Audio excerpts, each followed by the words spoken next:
கர்த்தரை தேடுகிறவர்களுக்கோ ஒரு நன்மையும் குறைவுபடாது.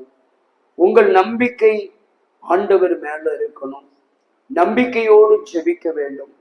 நம்பிக்கையோடு காத்திருக்க வேண்டும். நம்பிக்கையோடு உபவாசம் போட வேண்டும். நம்பிக்கையோடு விழித்திருந்து ஜெபிக்க வேண்டும். ஆண்டவர் என்னோடு கூட இருக்கிறார் என்ற ஒரு நம்பிக்கை. ஆண்டவர் உங்களோடு கூட இருக்கிறார், என்னை எப்படியும் காப்பாற்றுவார், என் குடும்பத்தை காப்பாற்றுவார் என்று சொல்லி கர்த்தராகிய இயேசு கிறிஸ்துவை நம்பி அவருடைய வாக்குத்தத்தங்களை நீங்கள் விசுவாசிக்க வேண்டும். விசுவாசிக்கிறவன் பதறான் என்று எழுதுகிறார். விசுவாசிக்கிறவனுக்கு எல்லாம் கூடும் என்று சொல்லுகிறார்.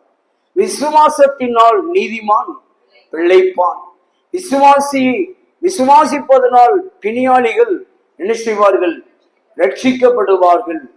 அவங்க விசுவாசத்தை முதன்மையான இடத்துல, நம்பிக்கையை முதன்மையான இடத்துல, கர்த்தர் மேல வைக்கிற அன்பை முதன்மையான இடத்துல நீங்களும் நானும் காண்பிக்கிறவர்களாக, வெளிப்படுத்துகிறவர்களாக காணப்பட வேண்டும்.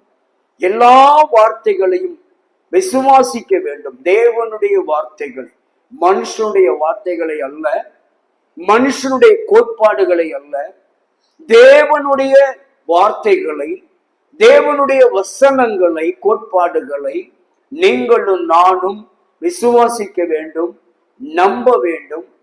தேவன் மீது அளவில்லாத அன்பை பிரதிபலிக்க வேண்டும். அல்லேலூயா. ஆண்டவர் தன்னை நோக்கி பார்க்கிற பிள்ளைகளுக்கு, தன்னை சார்ந்து தன்னையே நம்பி இருக்கிற பிள்ளைகளுக்கு நிச்சயமாக உதவி கரத்தை நீட்டுகிறவர். அவர் நிச்சயமாக உதவி செய்வார். திருமண தடைகளை நீக்கி குழந்தை பாக்கியங்களை கொடுக்கிற தேவன், திருமண தடைகளை நீக்கி திருமணங்களை நிறைவேற்றி தருகிற தேவன், நல்ல வரன்களை கொண்டு வந்து சேர்ப்பார். நல்ல வீடு வாசல்களை ஏற்படுத்தி தருவார். வீடுகளிலே, குடும்பங்களில் இருக்கிற எல்லா பிரச்சனைகளையும் ஆண்டவர் சரி பண்ணுகிறவராக இருக்கிறார். எல்லாவற்றையும் சரி செய்ய முடியும். வாழ்க்கையில நமக்கு அதிகமாய் தேவைப்படுவது அமைதி தேவை. அமைதியை கடைபிடிக்க வேண்டும், நிதானத்தை கடைபிடிக்க வேண்டும், பொறுமையை கடைபிடிக்க வேண்டும். இன்னும் அதிகமாக நம்முடைய காரியங்களை பெற்றுக்கொள்ளுவதற்கு, நம்முடைய காரியங்களை சாதித்துக் கொள்ளுவதற்கு நாம் ஆண்டவர் சமூகத்துல ஜெபத்தோடு அனுதினமும் காத்திருக்க வேண்டும். தேவனுடைய சமூகத்துல உபவாசமிட்டு நீங்கள் ஜெபித்தால், உபவாசமிட்டு தேவனுடைய சமூகத்திலே காத்திருந்தால்